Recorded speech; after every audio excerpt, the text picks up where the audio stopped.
Welcome one and all. This is a little while since we've done a Chinwag, and certainly a Chinwag on location.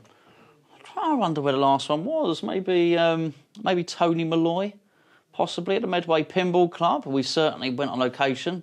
I had a chat with Chris B at Pinfest 2021, which was really good. Well, you may recognise, some of you may not recognise the man behind the website. The man behind the website where you probably buy your pinball machines. Got Phil here from founder and owner of Pinball Heaven. That's right. Welcome, mate. Thank you. Well, I say welcome. I'm coming to see you, aren't I? Well, you have, yeah. Yeah, absolutely. Well, we've been actually planning to do this for quite some time, haven't we? But I think... Probably before lockdown, I think, really. I think we talked about it first, didn't we? Or certainly a good year or so ago. We did. How was lockdown for Pinball Heaven? It was great. It was great. it was an opportunity for everyone to stay at home and build their man caves, work on their home games room and the collection. A load of people had holidays cancelled and refunded, and they thought, what can I do? I'm going to buy a pinball machine. That was your best business, was it, do you think, during lockdown? Yeah, it was very, very busy. Very busy. Any, I'm trying to think. Challenges with it, like logistics. What titles did we have during lockdown? I'm trying to think. What was the big one? Stranger Things was out and selling at that time. The limited editions and the pros and Jurassic Parks were around that time, and they were the games. But I mean, everything sold. Did you have much stock then? I did to begin with, and I had zero at the end of it. And were they still shipping over? No, there was a hole where nothing happened for many, many, many months. So it was a great opportunity to sell games that perhaps hadn't been as fast moving as they should have been, or as the games come to the end of their life. You know, when it's been out a few years, sales go slow. Sure. But people just wanted pinball machines. So did you have people that maybe, whatever, phoned up for a Jurassic Park and you said, I haven't got one, and then, oh, can I have this? And it was no, and then whatever. It pretty much wasn't. I think most people got what they actually asked for. It just fell that it really worked well. Have you seen... Well, I know you've had a good time recently. We're going to speak to that. When I say you've had a good time, there's been an unprecedented number of releases recently. There has, this month. Which is March. Foo Fighters, yeah. Galactic, I know we'll discuss the various merits of each one, but Godfather... And Pulp Fiction. Of course. And how long's Queen been out, actually? Because the first time I saw it was at Pinball Heaven HQ today. Yeah. I think it's one of the first production games. I think they've been out in prototype stage for a year. Yeah. That's one of the first proper production games. It's still a pre-production, if you like, but it's further than a prototype. But it's been a really good time, hasn't it, for selling pinball machines the last month, obviously. It has, yeah. This year's been great. Everyone was forecasting doom and gloom. There's people spending more time at home still and building the games room, enjoying time in the house with the pinball machine collection. Well, when you say doom and gloom, do you mean doom and gloom for pinball or no, just like the energy crisis and that sort of thing? For the energy crisis, cost of living and all that. There's a little recession in pinball. No, it's I think it's that desperation and excitement when a new machine comes out. Absolutely. We'll discuss that in a little bit, how red hot your phone probably goes. We'll go with Foo Fighters and Pulp Fiction. But let's go backwards a little bit. How long's Pinball Heaven been running? Well, I bought my first pinball machine age 14. And what was that? A Centigrade 37 electromechanical game. So I've taught myself how to repair it, fix the problems on it, bought more, sold some, bought some more, and just carried on from there. And 32 years later, here I am. But you didn't expect to be doing it then, right? I didn't expect to be doing it, no. I just enjoyed it. I had a skill for fixing them that was needed at the time. No one else was, around fixing pinball machines, and I just taught myself how to do it and built the business from the repair side of it more than the sales side, because the sales side didn't actually exist until, I think probably Scared Stiff in '95 was the first game that actually I sold any to the home market. Up until then, it was games to operators, arcades, whatnot, but home market only appeared with Scared Stiff. Were you selling to operators at that point? Yes. Well, that's quite a big jump. So, I mean, from getting your first game, repairing it. So, what sort of happened in between? Did you have a love for pinball, or was it just you enjoyed playing it? At what point did it then become more about repairing it, or did you? Because I know you don't play an awful lot at the moment. That's what I'm asking. Because I'm not very good. I'm just good at fixing them. Oh yeah. Yeah, I think the love came for the actual machines themselves, and I really enjoyed fixing them. I've always enjoyed fixing them. I've always enjoyed making something work that no one else could make work. Do you remember the first time you used? I was going to ask you the first time you sold a pinball machine, but because I know obviously your first one you bought, because I think even that's a big jump because they're such big things. Yeah. I remember when Spencer first bought a pinball machine. I remember seeing Spencer and Spencer saying, "I bought a pinball machine." What do you mean? You used to play it. Yeah. So I actually have he bought a Black Rose and he bought a Theatre of Magic, which we've spoken about loads of times on the channel. So, there's a big jump to doing that. But what about selling your first? Because there has to be something in your mind. You can't just go on from repairing and thinking, I can sell these things. So how did that happen, that transition? I always enjoyed repairing them. I enjoyed taking a broken machine that had come out of an arcade or anything like that, even out the local paper advertisements. I enjoyed fixing it, seeing it finished, and I wasn't really interested in playing it that much. I liked playing them, but my greatest enjoyment was always transforming something that did not work or didn't look very nice into something nice and fully working. So how did you... So you said you were looking in papers. Did you used to approach arcades and say... Yeah. Oh, did you? Yeah, because I was born and grew up in Southport, a little seaside town. So there was the fun fair there, various arcades, and I basically bought all the pinball machines from Southport. And what would prompt them to sell them? They would just get a new one in, or what? I think a lot of the time they were in the basement or they were just in a corner. I think it was at the time, it wasn't worth them replacing it because they just stood there filling up a hole not switched on. So they just sold them at the time. I enjoyed fixing them. Do you remember how much you paid for the first pinball machine that you bought from? I don't mean that first ever one that you bought to repair, but the first one you ever went to an arcade and said, "I'll buy that off you." Do you remember that? That's got to be a transition. That was actually in an arcade, the first one I bought. Okay. I think it was £100. Was it? I think it was. Okay. So how did you then move to selling them? How do you start? Because obviously it's easy. You want to sell something now. Yeah.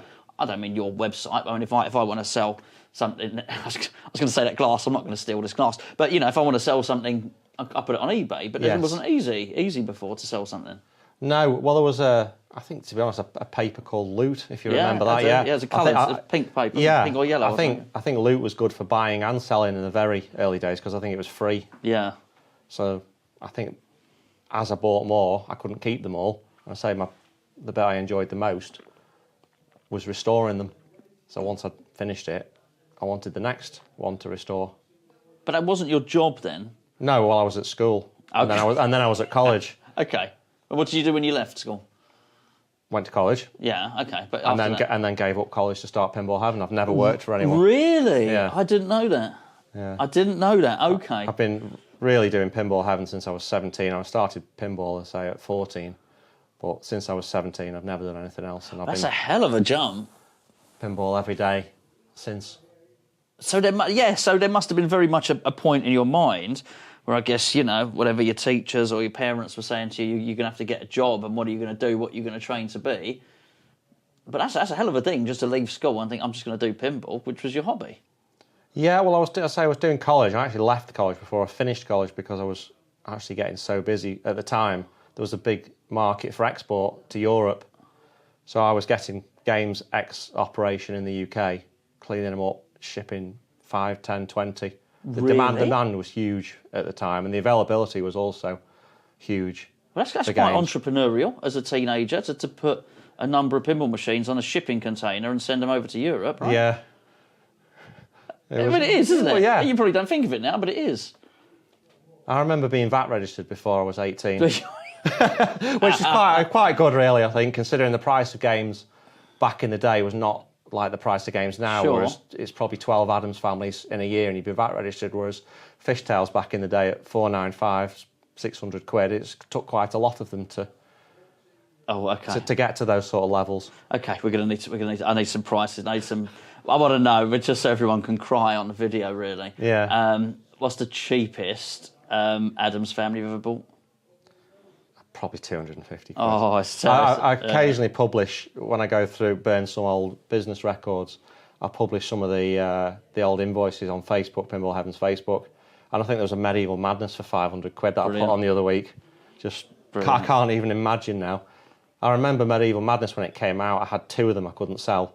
And they cost me £2,200 each plus that. And I used to stick the Christmas tree on my old shop on top of this Medieval box.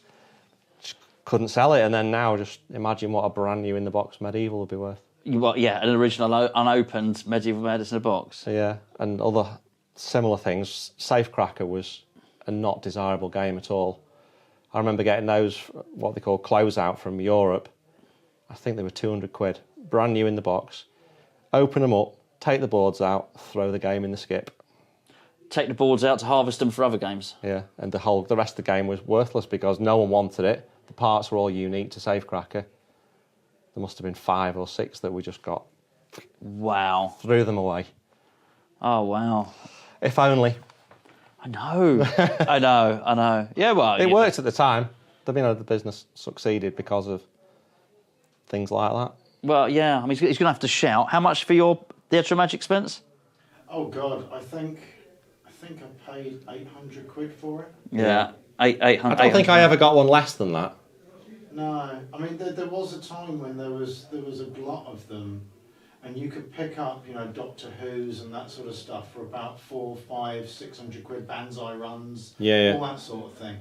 Yeah. Quite easily, sometimes 200 or 300 quid. Even I can remember those days, and I wasn't in it as early as Phil was. We're trying. Sorry, Spencer sat over there manning the cameras, so we'll boost his audio on that. But just in case you didn't hear, he was saying, cheap, £800 for Medieval Madness. For Theatre of Magic. But I certainly remember Spencer going into some dark, dingy cellar basement. It wasn't technically a barn, but I guess it was in essence a barn find. And then you've got the logistics of moving it around, which is, I guess, that's another thing as well. You're not selling handbags here. You're selling these massive big lumps. Yeah, in boxes. So you've got. I think it's really entrepreneurial to go and source the containers and shipping's got to be a big thing in your business. Just moving machines around, right? It has.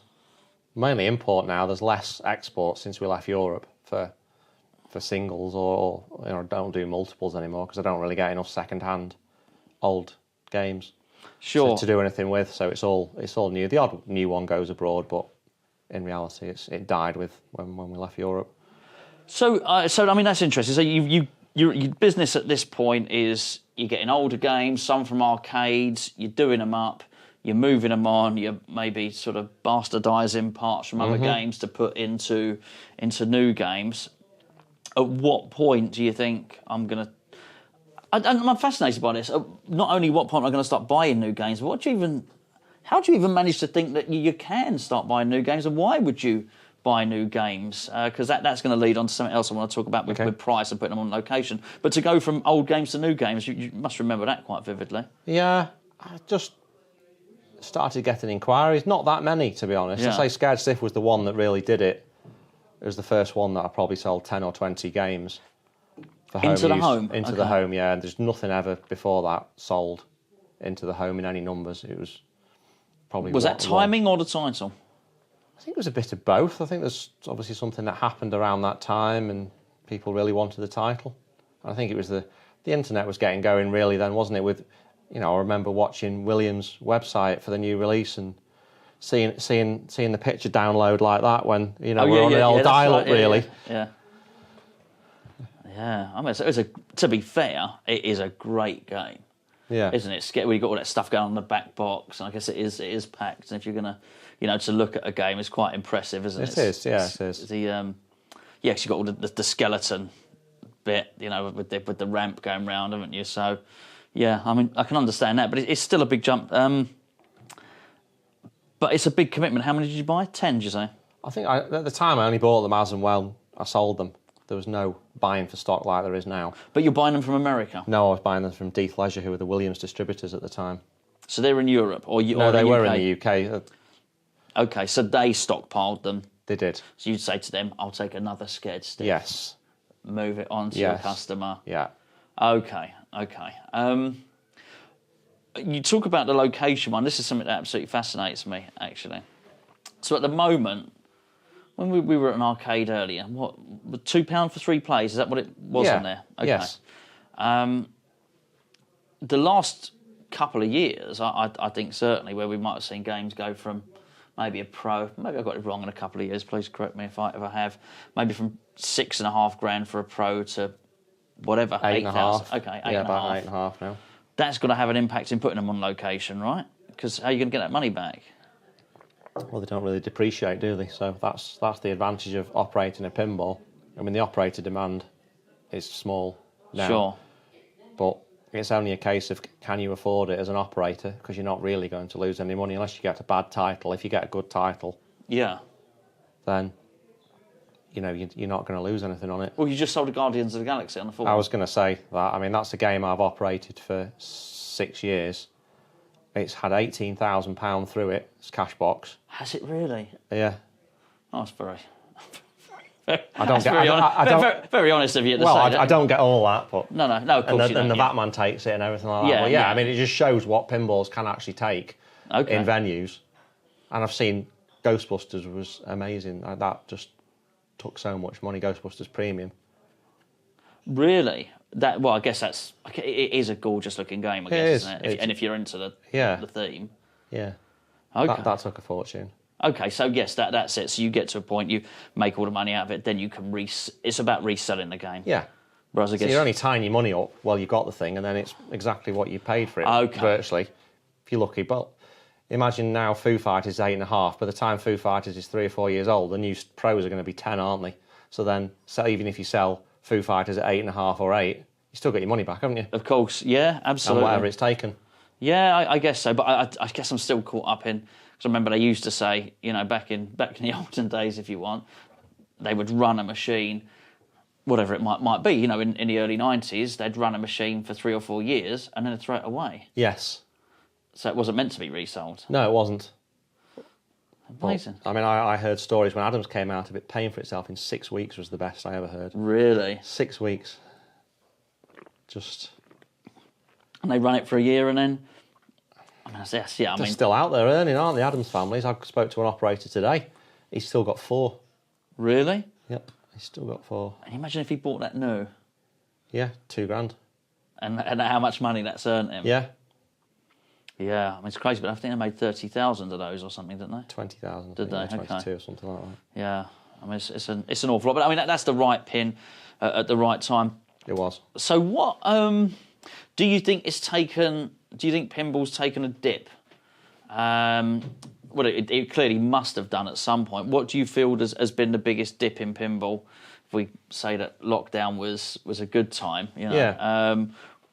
And even, I mean, I think it's a really good cross-section since you've been doing it for so long. What's been the biggest dip in it, do you think?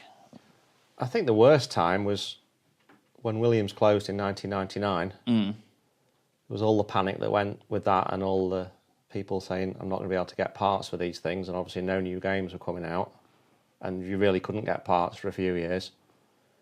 Another bad time was just before JJP started and Stern were limping along with CSI and 24, and they weren't taking any money on site because they were so stripped back, there was nothing to it.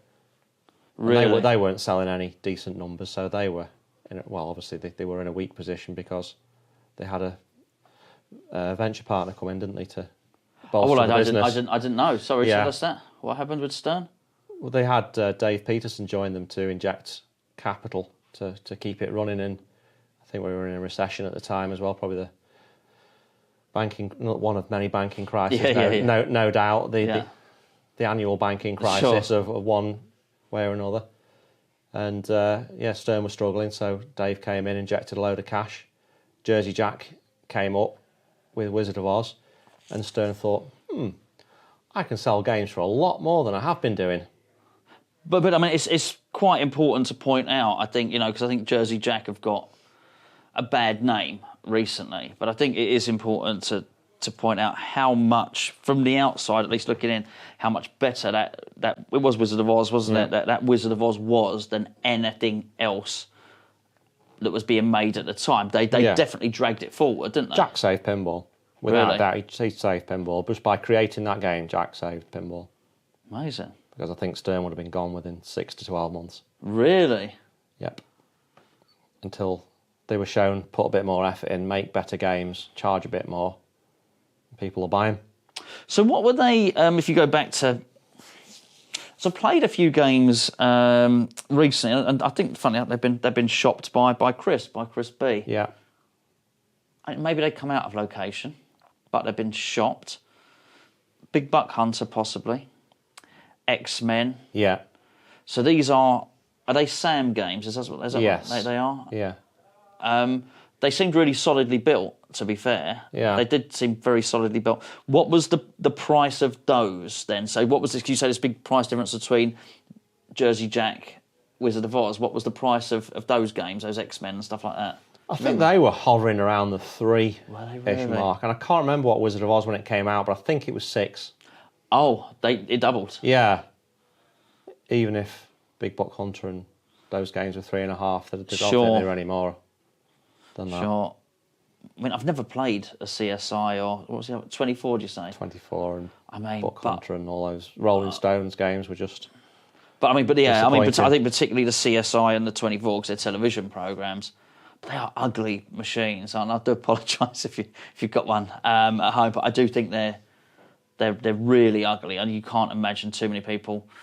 I think it's a hard one to pass your wife really to say I want this sat in the lounge. Then Wizard of Oz came. Beautiful looking thing. RGB LEDs everywhere. Just looked massive screen, just light years ahead of what anyone else was doing. So at that point, can we talk about Electrocoin at all? Yeah. Okay. So Electrocoin as well. You tell us. You tell us what Electrocoin do. Please. Electrocoin are the official Stern distributors. Yeah. And I buy all my Stern games. In the UK? Yes. Okay. Sorry, in the UK. And I buy all my Stern games through Electrocoin. Okay, so did Electrocoin exist when X-Men was out and stuff like yes. that? Okay. They've been going for a long, long time in the industry. Do they just do arcade? Do they do arcade games as well as pinballs? Yes. Right. Yeah. They make the manufacture and design and. Oh, okay. The Bar X that you'll probably remember from every Seaside arcade was their big hit. Okay. Oh, I didn't realise that.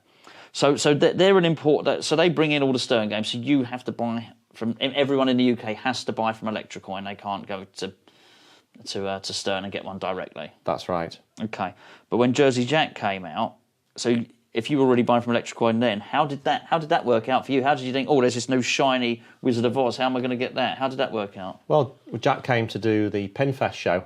Oh, did he? Yeah, and I was there. And where was the Pinfest then? I think it was still Northampton.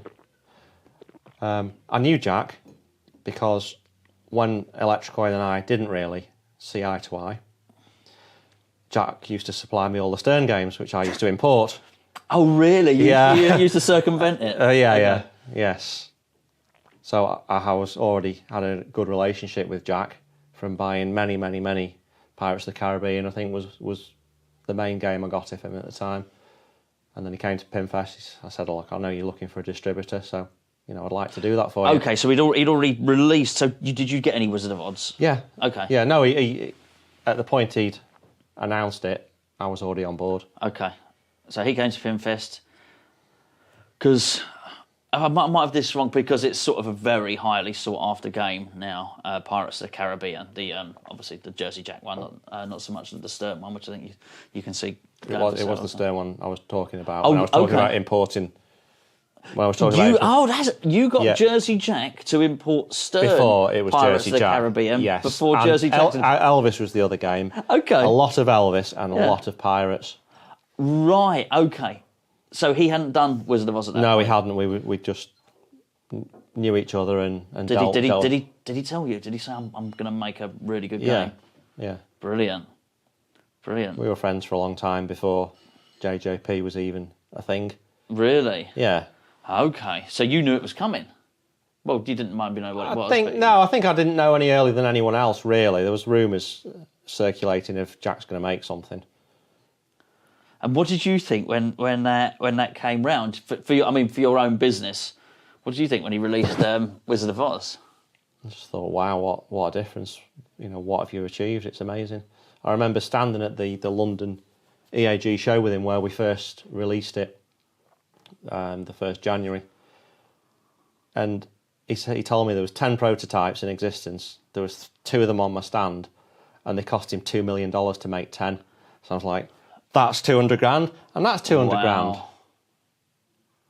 Wow. Do you think there's? I will get back onto that in a second. I'm probably going to ask a stupid question now. Please excuse me, because I've really only been in the hobby properly since 2018 in terms of we've not been doing this channel since for what 3 years now. Is there big money in those pinball companies? Make big money, or are the costs so high they don't make too much money, or are they rolling in it? Going back to another joke of Jack's, how do you become a millionaire in pinball? He says, start by being a billionaire. Oh, they're losing money. I think unless you're Stern. Really? I think there's got to be a profit in it, or they wouldn't exist, would they? But I don't think they're rolling in it by any means. Sure. I mean, it does seem to be constant. Well, I think it's not only as constant cost cutting, but there's obviously the price goes up, which I think has been accentuated, I think, in ours by the currency market as well. I think which you're getting, and you've got all this. I don't know if the import duty and Brexit. I don't know enough about it to even remotely comment on it. But I think even irrespective of that, the prices of pinball's going up anyway, isn't it? Because material costs are going up. Yeah, and everyone sees the opportunity with COVID. Well, the price has gone up. Every manufacturer's gone up. Well, the price has gone up. I mean, I'm sure it has. But I'm sure there's a lot of people that's, like in everything, the building trade as well, they're seizing the opportunity, like, let's have another 10% here. This is it, isn't it? Yes, yeah, absolutely. A bag of plaster might have gone up by £1, but they're going to increase the price by £2. Yeah. Or 10. Yeah, don't even get me started. Yeah, actually, I was still in the construction industry when it started, COVID, right. And there were bags of thistle plaster on eBay for £300, and whilst I never saw one sell for £300, and we're talking a £6 bag of plaster, saw one go for £150. Wow. The worst thing was, I was halfway through a bathroom at the time, and I was half tempted. I didn't do it actually, but anyway, we digress. So when Wizard of Oz came in, was that obviously a good time for pinball? Good time for you? Did you suddenly start selling again? Yeah, I started selling quite a lot of those. The limited edition and the standard one. They sold well, Wizard of Oz. And what about... so Stern had a look at it. You'd have to tell me. Actually, maybe it was Batman 66. Stern came... What was Stern's response to that was to start putting... They started getting better and better and better. It took them a while to catch up, didn't it, with an LCD? I don't know how many years it was, but it was many, many years before they caught up with an LCD. Because Ghostbusters was the last game without an LCD, yeah, it should have had one, shouldn't it? Really. When you say it should have done, do you mean you think it should have done? I think it should have. No, I think it should have done. I think that should have been that and Star Trek should have had LCDs, and they should have just held them back until they've got it right. But yeah, they didn't need to because they were going to sell them regardless. Do you think? I think Wizard of Oz coming out boosted the popularity of pinball. So actually they made hay off the back of that by selling Star Trek and. But Star Trek was a good game, to be fair. Star Trek's a great game. Yeah, it's a very, very good game. Okay, so getting into sort of before we get on to Pinball Heaven, in particular, I'm particularly looking forward to picking your brain on release day and phone calls you get and things like that, and stock and manufacturing and stuff like that. But before we do. In terms of Pinball Heaven and getting games in and whatnot, when you're looking to buy a game, so how do you think that has increased from those Wizard of Oz days? Did the business carry on building that? Did that give it a big boost, or when Stern came in and started doing LCDs? Yeah, it gave the business a big boost. There was a lot more interest in pinball at that point than there had been for a long time. And did they get their act together on social media and that? Because I'm thinking Wizard of Oz 2013? Something like that, wasn't it? Yeah. It's easy to think. It's funny, isn't it? With time, 10 years on, it's easy to think that maybe social media was, but I guess social media was around then, wasn't it? It's just probably been around quite a long time, hasn't it? The internet still erupted when. Did it? The forums. There was certainly all the chat on the forums, wasn't there? Well, I don't remember. I wasn't even. Well, the forums were well in existence by that point, weren't they? So Sure. there was lots of hype on that, and everyone was like, "Wow, what is this?" Yeah. So different to anything else that's on the market or ever been. Do you have a game at the moment, by the way? I know you got lots in Pinball Heaven, or you got stuff on order and whatnot. We're gonna play Legends of Valhalla tomorrow, and a few other things. But have you got a machine at home? No, I haven't. There's a few games in the Pinball Heaven stock that belong to me, like a few electromechanicals. Yeah. Got a Rocky today, didn't you? Yeah, I got a Gottlieb Rocky today. I've got a few that I put out on hire for TV shows and things like that. I keep the electromechanicals for that, really, because that's what I started doing, so I've still got a bit of a love for them. Sure. Do you, what's your favourite game out of interest? I should have asked. Modern games, probably Stranger Things. Wow. I guess you're busy. You can't be busy and have good taste in games, can you? That and Dialed In are my two favourites. It's terrible taste in games, Phil. I'm a crap player, I told you. Oh, right, okay. Sorry, again. So, there'll be people giving a thumbs down on the video now. I thought you were going to give me an Attack from Mars or something like that. I do like Attack from Mars. Okay. Not so keen on Medieval Madness, are you? I'm not so keen on, no. I prefer Attack from Mars to Medieval. Why? I'm interested, because I do, but I'm interested. Because I hate the way the ball comes out the lock on Medieval Madness. Dribbles out the back. Yeah, and then not like it does an Attack from Mars on the rail, ready for a clean shot. Yeah, so absolutely. On that, it wins. Spencer? I don't like Medieval Madness. I'm going to say that. It's just like Alcoholics Anonymous, but with alcohol. Don't like it. I've got to agree. Spencer doesn't like Medieval Madness. I don't dislike it, I just wouldn't go out of my way to own one. Right, let me hide this microphone behind there so people don't know we've got a microphone. It's a great game. I just think it would have been better if they'd fed the damn ball out the moat into the Habitrail. Yeah. It's like sacrilege to say anything about Medieval Madness. I know. Yeah. Anyway, I'm glad. Well, imagine this. 3 people in. Well, I've probably got about 40 or 50 orders for Medieval when Chicago Gaming runs some more, so it'll probably be 20 in the morning. Oh, okay. You can't say that and then me not pick your brain, because there will be people watch this video want me to ask you stuff. Yeah. In fact, let's do that now. When's the next run of Medieval Madness from Chicago Gaming Company? As far as you know, I know you're not Chicago Gaming Company. This decade. No, hopefully next year. Okay. Hopefully next year. Next run of, so 2024. 2024. Next run of Monster Bash. I would not like to say. Really? Yeah. It depends if they increase production. So they'll do Medieval Madness before Monster Bash? Yeah. Okay. I would say so. Because they've already planned. They've not actually announced that they're going to do Monster Bash, although their titles, they call them evergreen, so they will make more. They'll always make more. But they said we are going to make more Medieval in 2023. They're not doing them this year, are they, with Pulp Fiction and Cactus Canyon? So hopefully next year we'll see a load more Medievals. Okay, but an Attack from Mars... Again, the same as Monster Bash. They'll run it at some point. But it is definitely Medieval is the next one. As far as I know. Okay, what about Cactus Canyon? Still waiting for those. Yeah. Well, that's... So what happened there? Let's clear the Medieval Cactus Canyon stuff up. Yeah, because there was obviously they came over, and we were lucky. By the way, let me just say this: absolutely love Chicago Gaming Company. The build quality on it was so great. They very kindly. They sent the machine over early, didn't they? Cactus Canyon, which we featured on this channel, has done so well. If you're watching this, Chicago Gaming Company, you want to send over a Pulp Fiction, that would be lovely. We love that. It's really, really good. But we had that release, and then no games have come. Yeah, well, they've made them for the US market, haven't they? Yeah. And that's better, because we never really want the first of any run over here. It's a lot easier if they deal with any problems on their own soil first. They did ask me when I did a factory tour with them in August last year, would you want us to run your site soon? And I said I don't, because the dollar rate. I said, Okay. everyone's going to be paying more than they ordered it at. So I said, just wait.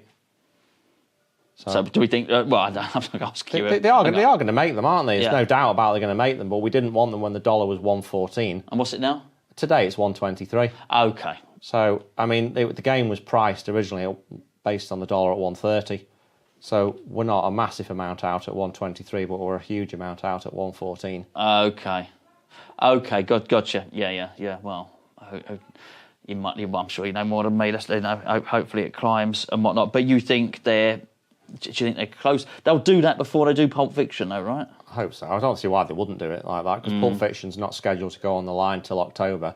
I imagine they're giving themselves until October to run Cactus. Sure. It's been... sorry, just before we move on from Chicago Gaming Company, they don't... I get the impression, well, I know this, they don't only do pinball machines. I know they used to build cabinets. What do they do? Because I watched the promo video from the Pulp Fiction, which I loved as a great game. They alluded to the fact they were just doing pinball for this little while and they're going to go back to doing what they normally do. What do they normally do? They produce video games. Okay. Even like Pac-Man replicas, but I fully see. licensed stuff. Sure. Okay, not like those. Arcade Legends or something I think they call them, but yeah, not like the ones you see all over the knockoff place. cabs. Not like the 60 ones, but the proper licensed games. Okay. And what was the tour like at the factory? It was great. Was it? I felt like I was with friends. It was, Really? It was a lovely place to be. Really? But stuck in times of past, really, the way they're still gluing cabinets together with a clamp and. But that's good, isn't it? It's great. That means you get a better cabinet. Yeah, and screen printing their own playfields in the factory. It was a proper factory. Because you, Spencer, you really just take that. You really liked when we got the Chicago Gaming Company down. Spencer's, you just imagine Spencer's there. I'm sat back ugly. here. I'm hearing voice. Yeah. There you go. You were really impressed with the build quality, weren't you? I was incredibly impressed with the build quality. The quality of the wood they're using, the cabinet build was fantastic. The edges of the playfield, I know a lot of them, you look down the edge of the playfield, you can see the exposed plywood, and you can see all the plies there, and the amount of breakout that you get on the edge of some playfields, on the edge of some cabinets where the interior layers of the plywood have started to come away, and you can just sort of see like little holes in the edges and stuff. This was high quality wood. It was well done. It was well cut. It was well finished. It was generally a good product, really good product. And the weight of it, remember trying to unbox the damn thing? It's heavy, wasn't Both of us went to try and pick the flaming thing up. I damn near put my back out. Actually, you nearly put your back out. I nearly put my knees out. That's right. Two old men putting a pinball up. Well, what a sight. I was really impressed. The overall quality was fantastic. And the quality of the thing that I actually remembering now, the gauge of the wiring underneath. That's right. The wiring underneath is a much heavier gauge than any of the Sterns. Sterns look like dog hair in comparison. It's such thin wire, whereas you look at the Chicago, and you know what? You could run God knows how many amps through that, and it wouldn't budge. I mean, no wonder the damn things are so heavy. But also the quality of the flipper mounts and all the supports, all the ironmongery underneath the playfield is all super solid. It's not all badly spot welded and designed for a certain shelf life. It looks like a machine that's going to last. Love it. There you go. They are built the best. Chicago Gaming they're built like a Williams game, which were built like tanks. Sure. Stern are well practiced. You still get out of the box problems with Stern Of stuff. course. They're not saints. No. But so Stern don't glue the cabinet together then, is that what you're saying? I don't know how they assemble the cabinet. I know they buy them pre-made, but I'm not saying they screw them together or not. But it's not the cabinet that's really the problem. It's just stupid niggling problems you can get. Yeah, I mean, I've got 4 Sterns, haven't I? Aerosmith, Batman, Godzilla, and Deadpool. I don't know. I left that one last. Don't have problems with them. No. Listen, I have had problems out the box. So I'm not saying that you don't get problems out the box. I think there's always we've all seen that the Subway problems with Avengers Infinity Quest, and there does always seem to be something with a new inbox, but by and large, once it's sorted, which again, why you don't have the first ones off the line. Exactly. Look at Rush with the scoop damage, and they had to send a massive weldment to fix it. Did all of them come out with the whatever they were Cliffies? All the early ones did, and it just tore it up in no time. So they all had to send out these enhanced kit. Yeah. For the scoop. Well, I guess they don't. If you're going to do that sort of thing, and you're going to get games out quickly, because no one can get the volume of games out that Stern can, or as quickly, can they? No, they can't. I guess they probably don't spend as much time testing, I'm guessing. No, but you'd think some things you would know after being the biggest pinball manufacturer in the world for a while. Yeah, absolutely. You've been to their factory? I did. Was it a lot bigger? Obviously, it must be a lot bigger in scale than a Chicago gaming company, right? It was a lot bigger, yeah. Yeah. It's a lot bigger. A lot more going on. Yeah, I'm sure. And did you see? I don't know if did you have to sign an NDA or anything? No, I knew that they had Bond in the secret room. Oh, secret! I like it. The Area 51 Yeah, no, section. seriously, it was locked down, and Was only it? certain employees had the code to get in it. Okay. But no, they just don't take people in there. Okay, but do you remember how many games they had on a production run? How many titles they had when you were there? I think they were doing Star Wars and Rush. Really? Backdated on Star Wars? Yeah, Okay. they're still making Star Wars now. Because I guess they sell. Yeah, absolutely. I hope they've sorted out the launch and the ball safe. I'm sure they probably haven't. Okay, right. So let's talk about Pinball Heaven, and I think primarily yourself. So we've just had a number of games released. And it started with Scooby-Doo. Yes, it did. Started with Scooby-Doo, which I thought looked absolutely sensational. I thought it looked gorgeous. Then we had a little bit of a gap. Then we had Foo Fighters came out. Yes. Which, again, I thought their release on that was really good. Really, really good. And then I thought they must have timed it really well. So maybe... what I say, the early bird catches the worm and whatnot. So maybe Scooby-Doo did that, but I certainly felt Stern did that with Foo Fighters, because it felt like there was no time until Godfather came out. And then what did we have then? And then it was Pulp Fiction, which was amazing. Well, again, just it looked amazing. And then we had the Galactic Tank... Galactic Tank Force, that's right. So I think, have you ever known as many games as that be released in a short period of time? No, it was a different time to have another one. Okay. Are you happy to say what got ordered most? You don't have to. It's your business. I could have sold more Pulp Fiction than anything else. Really? Okay, yeah. Brilliant. I mean, it's just, Due to lack of availability of LEs, I was limited to how many I could sell, but I could have sold an awful lot more of that game. Okay, so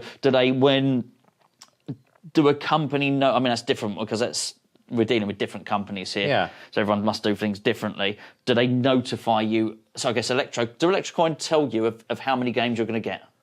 No. Okay. Do Jersey Jack tell you how many games you're going to get? Do Chicago Gaming Company tell you how many games you're going to get? Yes, they do. Okay. Oh, right. Okay. And so does Spooky. They asked me how many I want.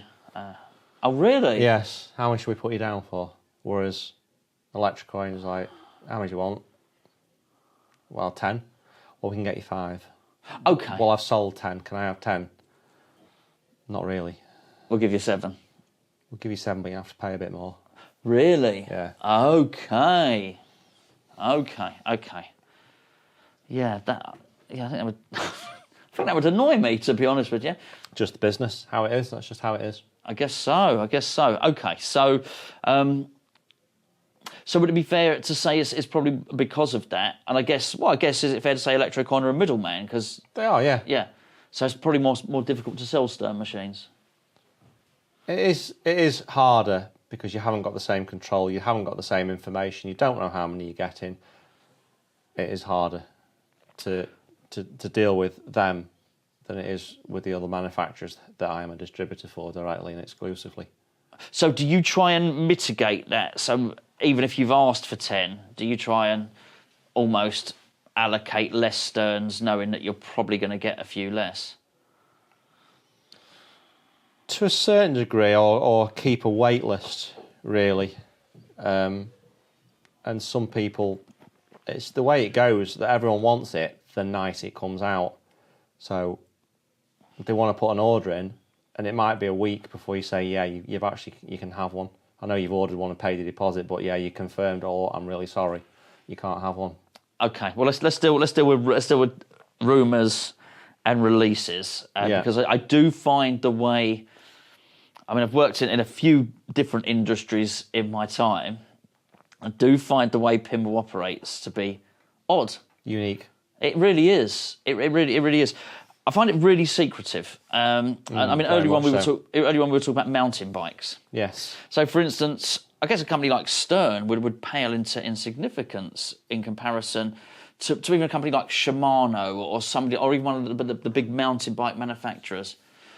Yet you see these guys, and you see them when they're at the equivalent of the big, things like Pinfest or things like that, or whatever the one that's just happened in Texas.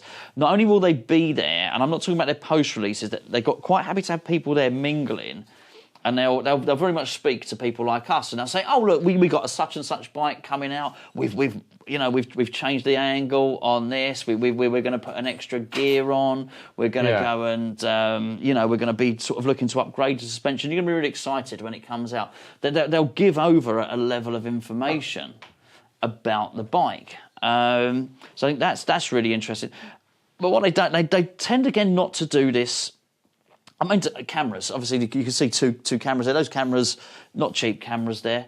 Cameras are the same thing. There's not that massive level of secrecy that they'll say, "Oh, we're working on the autofocus on the next camera," and all this stuff. Which is, and again, I mean, they're both Lumix cameras. We're not going to seriously suggest that JJP or as big a company as Panasonic. Clearly, they're not, but they're less secretive. Yeah.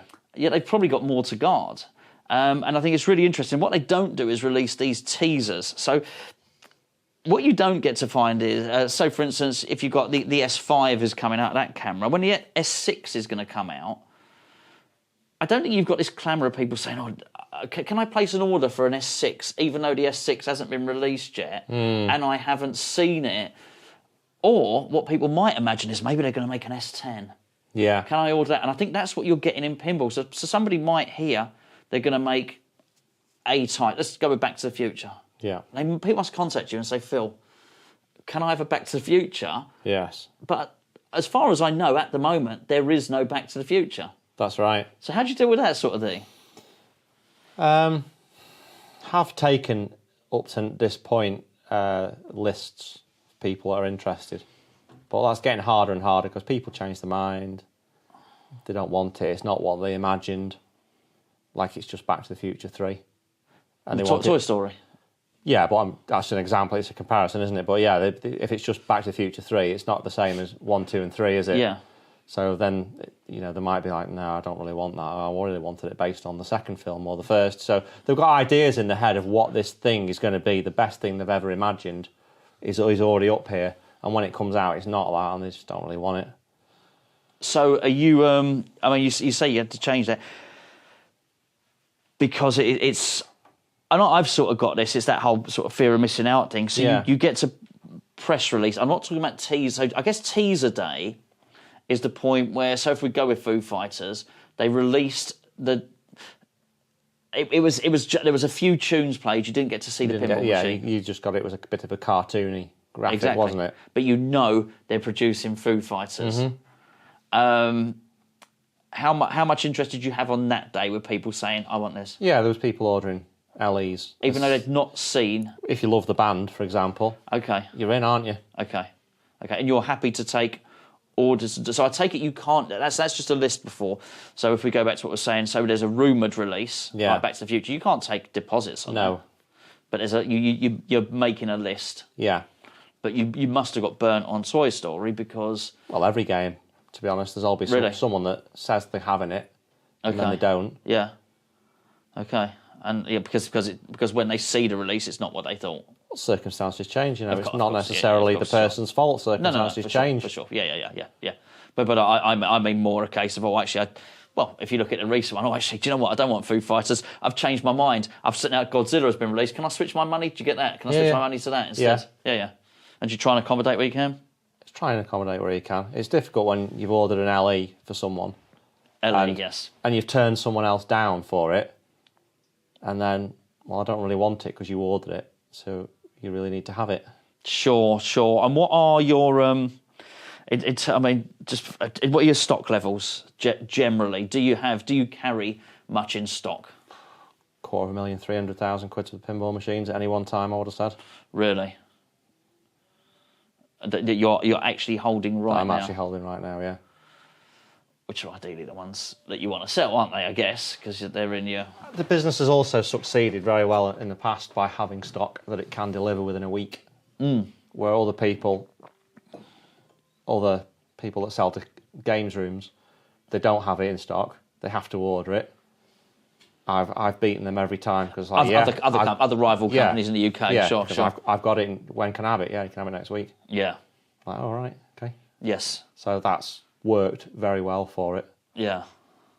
Funny enough, I noticed that I relatively recently got had the JP home pin in, and I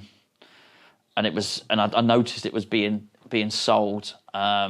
It's been sold in the UK, but I think it was 6.5K or something. It actually doesn't matter what it was, but it was on, I think, 5-week order. Yeah, and the line about that, to be honest. Oh, really? Yeah, they say it's 5 weeks. It's not. No one knows how long stuff's going to take to come.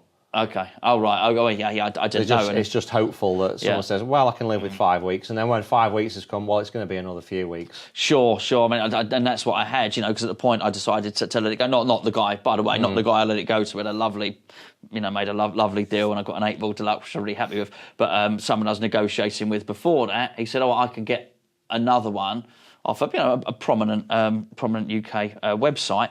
And, I think it actually said on there 4 to 5 weeks, something like that. I said, well, this is it now.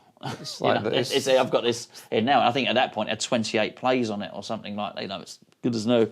It's here now, and I think having it now has got to be a big one. Okay, so we've done that, like the teaser release. So let's say that video hits when they produce that 1.5 minute video that shows you clips of the playfield and the shots and the ramps. What's it like in your house or on your mobile phone on those days? Because I know it certainly says on the forum on Pinball Info, it will say, I bet Phil's phone's going mad now. It can just be message. I mean, I remember when Guns N' Roses came out from JJP. That was an insane evening. Was it? Yeah. There was a lot of those sold that evening. But I think if that was me, that'd be hard, because really, realistically, you want nobody to phone you and everyone to order through the website, right? Because otherwise you've got this queue on the website and then this queue of text messages saying, put me down for one, Phil. Yeah, but I do push people to use the website because it's a better way of doing it. Takes the deposit. Yeah. Puts it in a time and date stamp. Sure. To make sure that, the queue is correct. Yeah. Just on before we finish up on Guns N' Roses. Yeah. How did that work out? Because obviously when it was, you're right. There was so much hype. Well, I mean, what bands I love Guns N' Roses. It was the promo video as well it was the best promo video that any pinball manufacturer's ever done. It was. Did it have Slash on it as well? No, I don't think it did. It was, but it was really, really well done. And everyone was like, "Wow, this is awesome." Yeah. I mean, it did look great, and the game looks great. Yeah. I've got to say, if you've never seen a Guns N' Roses in the flesh, I mean, it looks spectacular. The level of detail they go into, like the symbols on top of the pop bumpers, and the wire formers are actually 2 drumsticks. I mean, it is. Yeah. It is beautiful. It is beautiful. They've definitely carried on doing that. But then you had how's that for you when you have people? Because by the way, if you don't know, I'm sure you do. The playfields start chipping and it's had its issues, didn't it? Really, how's that for you when people are saying, "Hey, mate, I've just bought this game off you and it's broken"? Well, we knew about it before they landed. Really? So at the point they've left their America, we know what problem is coming, and we've got about 3 weeks to actually solve it. So, how do you solve it though? Well, what we did was basically get one of my, or a couple of engineers that work for me, to go out and install every game and make modifications to it by changing the posts, putting a bigger, thicker post in, putting washers in to pack it out. You talk about Phil and Chris here, basically. Yeah. Yeah. And we just did that to stop it dying before it died. Amazing. Well, that cost thousands of pounds to do sort they- out, but Do they reimburse you for that? no. Oh, really? Yeah. That's just to stop you getting it come back under warranty, because you do, I mean, this is fair to say, you do offer an unrivalled warranty, don't you, really? Until people started copying it, yeah. Oh, really? Yeah. Oh, I did. Oh, sorry, I didn't know. Okay. I came up with it first. Yeah, but the manufacturers don't offer that warranty. No. No.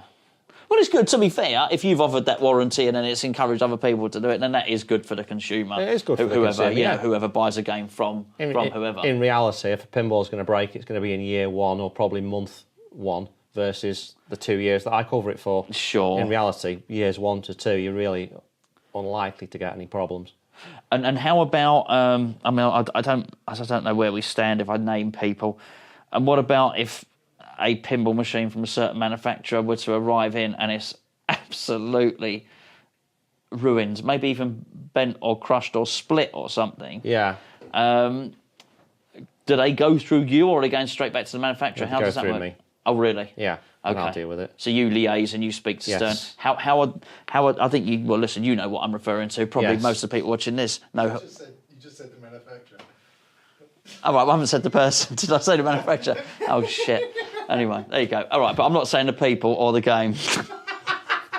Give it 2 minutes. Hey? Give it 2 minutes. I know, I probably will say something. I'm not even going to edit that out. Because to be fair, it happened. But It's happened before. how are they when you turn around to them and say, look, these guys have got this cabinet and it's buckled or whatever, or it's split? You know what they all do without fail? What? It wasn't us.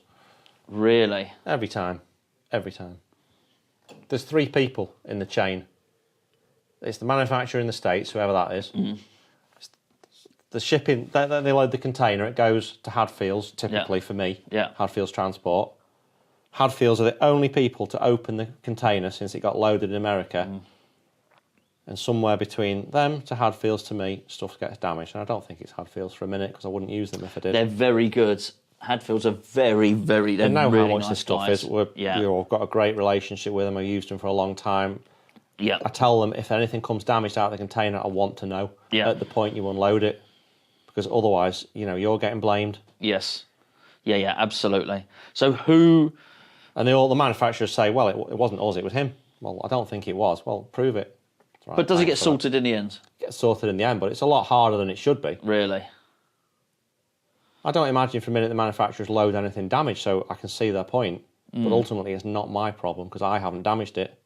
No, and you are the person that appoints Hadfields at this end. Yes. You're not the person that decides the shipping company from the States to here. It varies, but if for the manufacturers I'm the distributor for, yes, I do appoint the container company. Well, hold on. How's that work then with that particular company? Because it meant to come into Electrocoin. No, well, for Stern Games, it goes to Electrocoin. In fact, they use Hadfields as well. Okay, so you've had nothing to do with this whole shipping process. I don't see it. No, with Stern Games, no. Yeah. Okay, so it's absolutely not. Yeah. Well, there's one person we know whose fault it's not, and that's yours. Yeah, but actually, that's the only person. But I'm the one it costs money, and I'm the one that has to deal with it. But they surely they must reimburse if they've got to replace a cabinet. They You don't are pay for the providing the cabinet, but what they don't do is say, well, we'll tell you what, we'll give you this, because you're going to have to send someone out and spend half a day swapping the cabinet. Which is yeah. It's like, well, yeah, we'll give you a cabinet, but you just Yeah. spend 4 hours driving there or whatever. Yeah, absolutely. Or pay to get the game collected and brought back. Okay, I mean, look, so I think it's fair to say there's a lot of hassles in running Pinball Heaven. But overall, happy you did it and enjoy doing it? Do you still Love it. like Love it every day. Good. Love it every day. Good. And you've got the new unit now? I have. That's good, isn't it? It is. It's nice. Yeah. Better. Yeah, you were running it from your home before, weren't you? I was. For a while. I had a shop for a long time in Southport, but yeah, got rid of that. Ran it from home for 12 years. Then bought the unit. Yeah. Well, we like the unit. And we're going to the unit tomorrow to play. What have you got? Medieval Madness remake. We've got the Queen. We've got the Queen. Legends of Valhalla, which is I was surprised. I've got to say, I was surprised. I didn't know anything about it at all. Got Legends of Valhalla there and Super Hoops. That's right. Yeah. So we're going to and play Gottlieb Rocky.